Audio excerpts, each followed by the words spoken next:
You already know what your face does before you can stop it. That split second before you compose yourself. That flicker. The tightening around the eyes when someone says the wrong name. The way your jaw sets when you're being tested and you know it. You think nobody catches it. You're wrong. Someone in every room you've ever been in has cataloged exactly where you flinch. And they didn't need to ask. You told them. Without saying a word, you handed them a map. That's what this is about. Not anger management. Not stoicism as a lifestyle brand. The specific, quiet way you've been bleeding information your entire life without knowing it, and what it's cost you in rooms you'll never get back into. If that's something you've never seen named before, stay with this. Subscribe. This channel exists for the version of you that's done being readable. Here's what nobody wants to sit with. You don't just react to what's happening. You react to a pattern you built years before this moment existed. The person who cuts you off in traffic and ruins your next hour didn't ruin it. Something inside you was already loaded. The argument that escalates faster than it should, that's not about what was just said. The relationship that keeps ending the same way with different people, that's not bad luck. There's a structure underneath your reactions that you didn't consciously build and have never fully examined. And until you do, every tactic in the world is just rearranging furniture in a burning house. The psyche doesn't forget. It repeats. Every unresolved wound, every pattern you absorbed from the environment you grew up in, every time you learned that showing a certain feeling got you punished or ignored or abandoned, it compacted into a behavioral architecture, a set of automatic responses that fire before your conscious mind can intervene. You think you're choosing how to react. Mostly you're not. Mostly you're executing a program written when you were young and afraid and had no other options. The program made sense then. It is costing you now. Here's the part that cuts. The situations you keep ending up in are not coincidences. The dynamic that keeps finding you. The person who keeps appearing in different faces. The way you keep arriving at the same feeling no matter how different the circumstances look. That's the pattern completing itself. You are drawn to what is familiar. Not what is good for you, because the nervous system mistakes familiarity for safety. So you walk into the same room over and over. Different address, same room. And this is where most people stop. They get this far, they feel the recognition, the uncomfortable accuracy of it, and then they say, okay, but what do I do? And that's the wrong question. Because doing something different before you understand why you keep doing the same thing is just adding a new layer to the architecture. You have to see the structure first. So look at it. The last time you reacted in a way you regretted. What was underneath the reaction? Not the surface reason, the one below that and below that. What were you actually afraid of losing? What did that situation remind you of? When was the first time you felt that specific flavor of threatened? You don't have to answer out loud. But if you're honest, something moved just now. That movement is the beginning of the only leverage that actually matters. Self-knowledge. Not as a concept, as a surgical tool. Drop something in the comments, not an affirmation, something real. The pattern you keep seeing in your own life that you haven't wanted to name yet. You don't have to explain it, just name it. Now here's where it gets harder. Seeing the pattern is not the same as being free of it. This is the place where most self-development content fails you. It tells you that awareness is enough. That once you see it, you can choose differently. And that's partially true. But what it doesn't tell you is that the body moves faster than the insight. The physiological response to a trigger fires in milliseconds. Your awareness arrives afterward and tells a story about what just happened. You saw it, and you still reacted. And then you felt worse because now you failed with full consciousness. That's not failure. That's the actual work beginning. Because now the question is not, why do I react? You know why. The question is, what do you do in the fraction of a second between stimulus and response? That gap, that's where everything lives. The gap is not natural. It has to be built. And building it is not a mental exercise. It is a physical one. It is the practice of learning to feel the charge rising in your body and not immediately discharging it outward. To hold the heat without throwing it. Not forever. Not as repression. just long enough for your judgment to catch up with your nervous system, long enough to choose. This is not about becoming someone who doesn't feel. That's not the goal, and it's not possible. The goal is to become someone whose feelings don't govern their behavior without permission. There is a version of you that can be completely furious on the inside and completely unreadable on the outside. Not because you're suppressing, because you're containing. Containing is not the same as hiding. Containing means the feeling is yours. It stays inside your perimeter. You decide if it exits, when it exits, in what form it exits, and toward whom. Here's what that costs the people watching you. Everything. Because when you stop leaking, people lose their data. They've been building a model of you based on your reactions. That model tells them where to push, what to avoid, how to manage you, how to get what they want from you without a direct confrontation.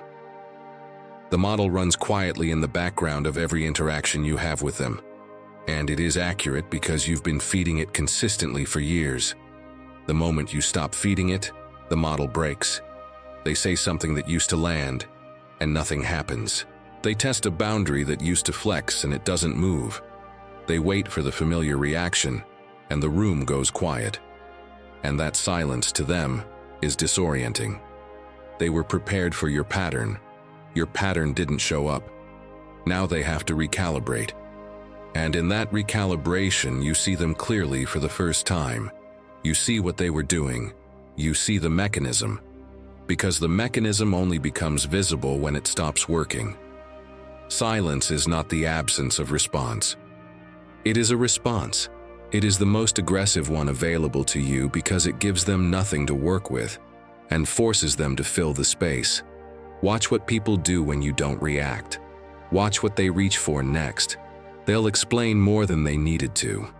They'll soften a position they just stated as absolute. They'll reveal the thing underneath the thing they actually said. Because silence creates psychological pressure that most people cannot sit inside without moving. And every move they make is information. You are not saying nothing. You are listening at a frequency most people can't access because they're too busy defending. This is where the temperature needs to go up. Think about the last time you defended yourself to someone who had already decided. You explained. You provided context. You made your case with patience, and some part of you believed that if you just said the right combination of words, the verdict would change. It didn't. Not because your argument was wrong. Because defense is a concession. The moment you explain yourself to someone who is running a tactic on you, you have confirmed that their opinion of you holds power over your state. You have demonstrated the leverage. You have handed them the tool they were fishing for. The people who actually have power in any room are not the ones with the best arguments.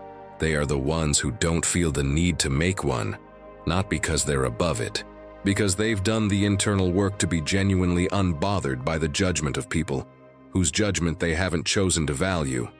That is not arrogance. That is a decision about whose voice gets a seat at the table inside your own head. Stop seating everyone. Most people you encounter have not earned the ability to destabilize you. You've been giving that away for free. Now here's where it shifts into something most people aren't ready for. You've been thinking about this as emotional control, managing your reactions, becoming harder to read. That's real and it matters. But underneath that is a more fundamental problem. Why do you need their reaction in the first place? Why does the silence from a specific person cost you sleep? Why does the approval of someone you claim not to respect still register in your body? Why does the absence of recognition from people who have repeatedly shown you who they are still feel like a deficit? Because you need something from them. And that need is the actual leverage they have over you. Not their words, not their behavior, your need.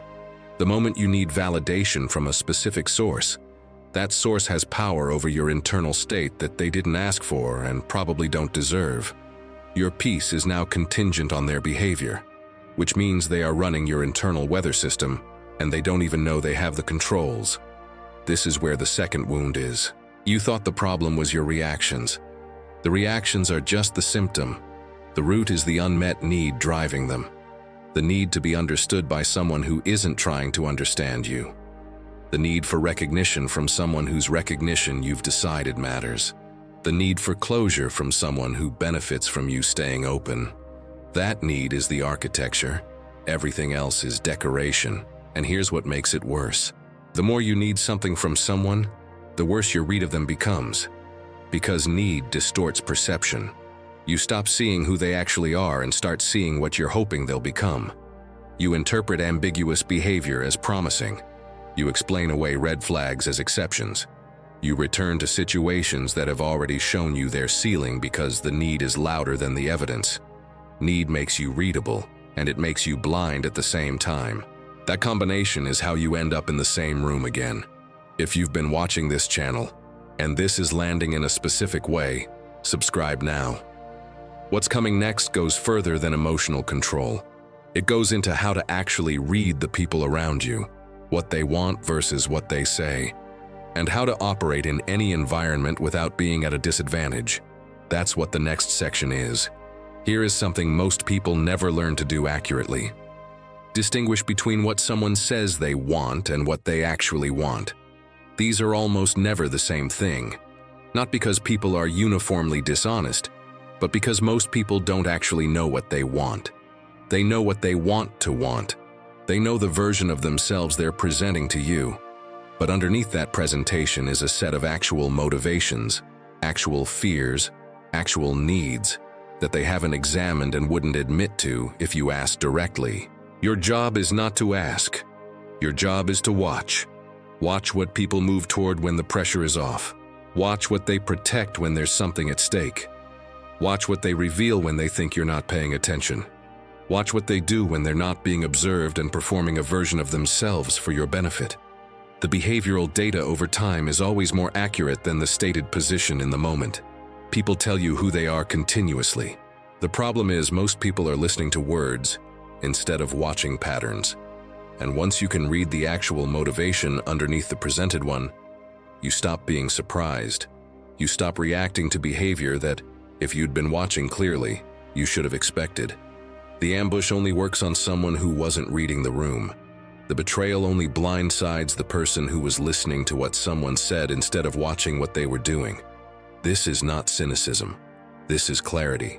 Cynicism says people are bad. Clarity says people are specific. And specific is something you can work with. Here is where the clarity applies to you. You also have a presented position and an actual motivation. And most of the time, the gap between them is where your patterns live. You say you want honesty, but you react badly when it's delivered without softening. You say you don't care what people think, but you check for their reaction before you're even aware you're doing it. You say you're done with a situation and you go back.